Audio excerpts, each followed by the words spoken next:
En julio de 1978 se aprobó la confesionalidad del Estado español. Durante la dictadura franquista se había establecido por ley que la religión católica, apostólica y romana era la única de la nación española con todos los derechos y prerrogativas. En los debates para la Constitución se acordó por consenso que en ella figurara que en el Estado no había ninguna religión oficial, por lo que España pasaba a ser un Estado aconfesional.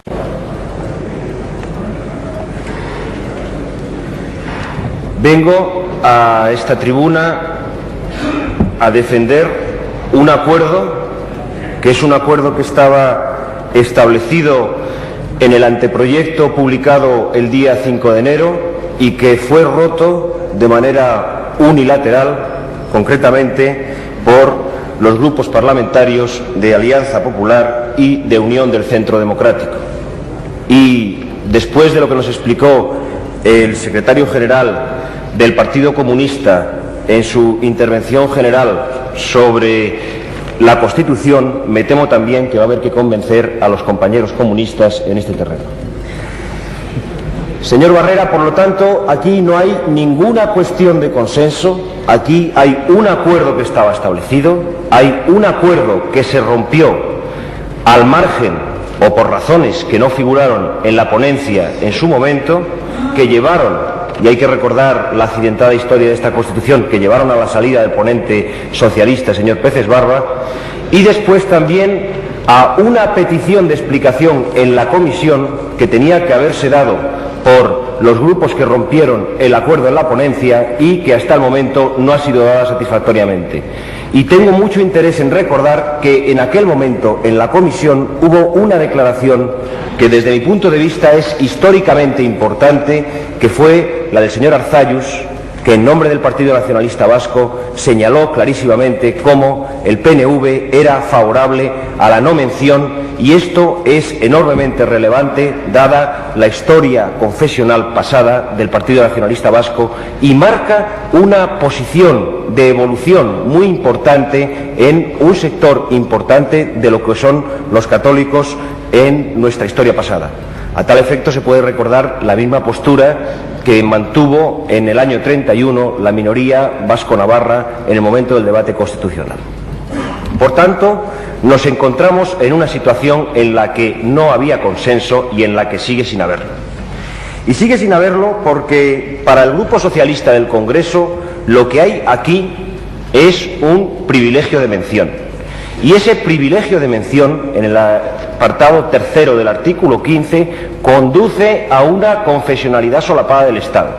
Y nosotros entendemos que esa confesionalidad solapada del Estado lleva directamente a plantear una serie de problemas que en este momento no han surgido, pero que surgirán en el futuro. Y esos problemas se plantean básicamente por las fuerzas políticas y no por los teólogos y no por la Iglesia española, y voy a tratar de demostrarlo. Y se plantea además por razones puramente electorales y no teológicas y no morales y no históricas. Decía que no se nos contestó con explicaciones. Por lo tanto, la carga de la prueba sigue estando en aquellos que rompieron unilateralmente el consenso. Y ya que se ha hablado aquí de historia, yo no voy a hacer un repaso histórico en el que mezcle lo teológico, en el que mezcle la historia y en el que mezcle además determinados argumentos propios del Ministerio de Información y Turismo, como ha hecho el señor Fraga, que nos pone juntos a San Isidoro de Sevilla y a la Romería del Rocío. Me parece que ese no es el tema en este momento. Entonces nos encontramos con que hay precisiones importantes a aportar aquí. En primer lugar, quien expulsó a los jesuitas por primera vez en España no fue la República de 1931, fue un Borbón, fue Carlos III, y además lo hizo con el acuerdo mayoritario de los obispos españoles. Y esto fue en el siglo XVIII y, como recordará muy bien el señor Fraga, con su erudición histórica, no fue exclusivamente por razones religiosas, había otro tipo de razones. Y entonces, dentro de esa oscilación pendular que ha sido la trágica historia de nuestro siglo XIX y gran parte del siglo XX, hay que tener en cuenta que hay una correlación muy estrecha entre intolerancia y entre carácter ultramontano en las posiciones de la Iglesia Católica en nuestro país y las reacciones contrarias. Baste recordar a este efecto lo que suponía el sílabus, es decir, la postura irreconciliable con el liberalismo, lo que suponía la encíclica Miravi Vos cuando decía que la libertad de prensa era inaceptable, y cómo se reflejaba eso en la postura o en las posturas concretas de los católicos españoles. Y lo que se ha argumentado aquí acerca de la evolución constitucional en gran parte es cierto. Es decir, si empezamos con la Constitución no nata de Bayona, nos encontramos que su artículo primero es el que define la religión. En Cádiz también, con una mayoría de clérigos en la comisión, nos encontramos con que también se afirma no solo el carácter confesional del Estado, sino el deber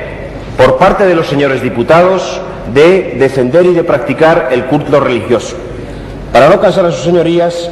llegaré al punto de la Gloriosa y al intento de Constitución de 1873, y nos encontramos con que en la Gloriosa lo que se plantea dentro de este comienzo de debate es una asimilación de los ciudadanos no católicos españoles a los ciudadanos extranjeros a efectos de culto. Es decir, hay una división clarísima entre españoles de primera y de segunda clase. Y la Constitución de 1876, y cito textualmente, dice que la religión católica, apostólica y romana es la del Estado. Continúa regulando los cultos, pero claramente es una regulación de un Estado confesional, que, como se ha dicho a veces, no se sabe cuál es su partida de bautismo, y que además estaba ya discutido y que posteriormente dio lugar a una polémica absolutamente enconada, que fue la de la libertad de cultos. Y con esto llegamos a 1931. Se ha dicho que en 1931 hubo posturas sectarias. Puede ser, no hay que negarlo. Ahora, hay que recordar, por ejemplo, la postura de la Iglesia Católica como poder dentro de la sociedad en relación con la dictadura del general Primo de Rivera, y hay que recordar también lo que había evolucionado la sociedad española en aquel momento, hasta el punto de que, concretamente, el cardenal Vidal y Barraquer, actuando como presidente de la Conferencia Metropolitana Española en aquel momento, es decir, en 1931, el día 19 de septiembre, le envió una carta al cardenal Pacelli, posteriormente Pío XII, en la cual le decía lo siguiente: exceptuando alguna región del norte de mayor vitalidad religiosa, hemos de confesar que la España católica, tal como hasta ahora se ha considerado, no respondía a la realidad verdadera del Estado social. Y esto es muy importante porque el debate constitucional se plantea en la noche del 14 de octubre de 1931, en una sesión que llegó hasta las 6 de la mañana. Y esto lo digo no a efectos de imitación por parte de estas Cortes. Y en aquella sesión hubo, aparte de una previa explicación que se había dado generalmente en la que se fijaba la postura socialista por parte de Fernando de los Ríos, hubo un discurso memorable de don Manuel Azaña, que estoy seguro que el señor representante de la Unión del Centro Democrático lo traerá a colación, porque ya lo hizo en la comisión. El discurso en el que se habla de que España ha dejado de ser católica. Lo decía don Manuel Azaña un mes después de que se lo escribiera el cardenal Vidal y Barraquer a Pío XII. Pero me interesa precisar una cosa, y es que aquí el otro día se citó el discurso de don Manuel Azaña por don Santiago Carrillo, y se citó un párrafo muy concreto, el de la operación quirúrgica en una sociedad que podía plantear graves problemas. Y en el discurso de don Manuel Azaña, que es un discurso muy matizado, esa frase citada por el señor Carrillo, que entonces tenía uso de razón política, yo no estaba en España en aquel momento, ni siquiera en proyecto, y por eso he ido a la biblioteca del Congreso, la frase citada por el señor Carrillo sigue a otra frase que es muy importante. Decía don Manuel Azaña: tratar desigualmente a los desiguales, porque no teniendo nosotros un principio eterno de justicia irrevocable que oponer a las órdenes religiosas, tenemos que detenernos en la campaña de reforma de la organización religiosa española, allí donde nuestra intervención quirúrgica fuese dañosa o peligrosa. Con esto lo que quiero señalar es que el planteamiento que se hizo desde el Gobierno de las Cortes Constituyentes fue un planteamiento que puede tener características muy difíciles. No hay que olvidar lo que era España en aquel momento, y no hay que olvidar la postura de muchos grupos que trataban de asumir la representación de los católicos españoles, pero creo que hay que rendir justicia también a los hechos tal como se produjeron y no hacer citas parciales. Decía antes que hay un privilegio de mención. El argumento que se nos da es que España sociológicamente es mayoritariamente católica. Yo entiendo que esta no es una razón suficiente para llevar a la inclusión de la mención expresa en la Constitución, porque no hay aquí ninguna situación de hipocresía a tratar de ocultar hechos. Eso es así, si es así, se sabe y ya está. Pero es que por esa razón tendríamos que llegar a extremos tan absurdos como decir que la Constitución española tiene que reconocer que España es un país con orografía muy accidentada, o que la mayoría de los españoles somos morenos y de no muy elevada estatura. Y esto, señoras y señores diputados, entiendo que es una burla, porque la cuestión religiosa es una cuestión que está en principio en la conciencia y es una cuestión enormemente respetable y sobre la cual nosotros no nos tenemos que pronunciar. Lo que tenemos que hacer es garantizar tanto el respeto a la libertad interna como a sus manifestaciones externas, y eso es libertad religiosa y libertad de cultos.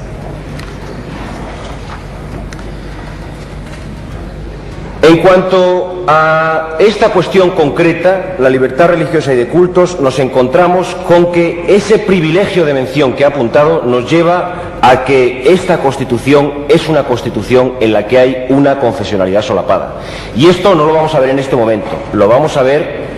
tanto en la Constitución como después en las leyes ordinarias cuando discutamos una serie de cuestiones como son la enseñanza, como son las cuestiones fiscales, como son las cuestiones matrimoniales, y ya veremos entonces cómo tendremos que discutir bastante. Y en este sentido, querría también precisar cuál es la situación actual de la Iglesia, no formulada por teólogos progresistas, sino por aquellos que han definido en el Concilio Vaticano II y desde posturas de responsabilidad concretamente cómo concibe la Iglesia el problema en este momento. El principio que establece con claridad el Concilio Vaticano es que la comunidad política y la Iglesia son independientes y autónomas, cada una en su propio terreno.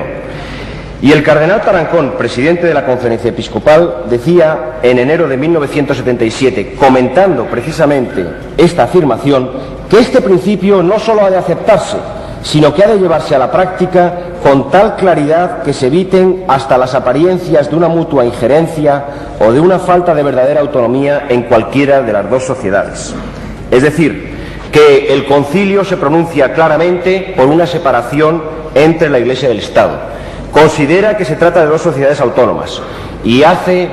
realidad lo que proclamó Cavour en el siglo XIX cuando decía que tenía que haber una Iglesia libre y un Estado libre. Por lo tanto, nos encontramos en estos momentos con que esta pretensión de recoger este hecho va en contra del concilio, deforma las normas de convivencia y además, como ha señalado aquí pertinentemente el señor Barrera, lleva de nuevo a una división de los españoles en españoles de dos clases. En principio los católicos y luego los otros desde el punto de vista de los que tengan una confesión religiosa, porque aquí se ha hablado concretamente de los protestantes, que son aproximadamente unos 200.000 entre todas las iglesias reformadas. Luego entrarían los agnósticos y posiblemente, ¿por qué no?, y eso lo sabrá el señor ministro de Hacienda, otras iglesias u otras confesiones como pueden ser los judíos o incluso como pueden ser los mahometanos, que pueden ser ciudadanos españoles de pleno derecho. Yo me preguntaría a esta altura del debate por qué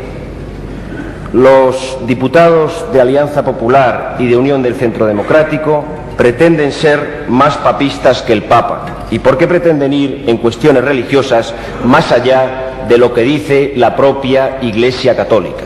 Porque la Iglesia Católica, incluso dentro del debate constitucional y de nuevo por una voz autorizada, no por declaraciones de las fracciones más avanzadas de la Iglesia, se ha manifestado de nuevo. Y el cardenal Tarancón, en fecha tan reciente como el día 29 de junio de este año, en una conferencia pronunciada en el Club Siglo XXI, que es un foro de autoridad en este país, decía dos cosas que me parecen enormemente importantes. Decía, en primer lugar, que el Concilio Vaticano II significó para los católicos españoles una sorpresa y un desencanto pues acostumbrados como estábamos a considerarnos el máximo exponente de la catolicidad ideal, vimos de pronto que en esta Asamblea Mundial que era el Concilio, nuestros teólogos y nosotros mismos, obispos, ocupábamos un lugar realmente modesto. Pero en segundo lugar, y aquí viene lo importante, el cardenal Tarancón habla de las relaciones con los partidos políticos y dice concretamente que la Iglesia respeta, y lo hace gozosamente, las decisiones del pueblo español manifestadas o en futuras elecciones, y está dispuesta a convivir y a colaborar con cualquier grupo político que respeta y promueva los derechos del hombre. Y esto es lo que tiene que hacer la Constitución: respetar, definir y promover los derechos del hombre, no dedicarse a arreglar los problemas de la Iglesia, porque la Iglesia, y aquí acabo con la cita del cardenal Tarancón, no necesita un tratamiento jurídico específico, y ese tratamiento jurídico específico se trata de dar en estos momentos a través de esa mención privilegiada, en primer lugar, a través de una manifestación de confesionalidad solapada que desequilibra el edificio delicado que debe ser una Constitución, y a través de la consideración electoral de un problema que debe ser constitucional. Y a este respecto querría señalar que para los socialistas, y ya desde el Congreso de 1905, no es ningún problema la presencia y la militancia activa de cristianos, y no solo de jesuitas, sino de cristianos de base en nuestras filas. Y eso basta para comprobarlo, ver cuáles son las cifras del 15 de junio. Evidentemente, en el 30% que nos votó hay muchísimos cristianos, y hay muchísimos cristianos además que han manifestado clarísimamente su postura en este sentido de la no confesionalidad desde el punto de vista general, y también, y de una manera más concreta, en otros temas que, repito, tendremos que discutir en su momento, como son los temas del matrimonio o como es el tema concreto de la enseñanza. Para acabar, señoras y señores diputados, querría, y ya que es algo constitucional, querría terminar con una cita que me parece que podría ir en el frontispicio de nuestra Constitución. Es una cita de un gran poeta catalán, de Salvador Espriu, de la Pell de Brau,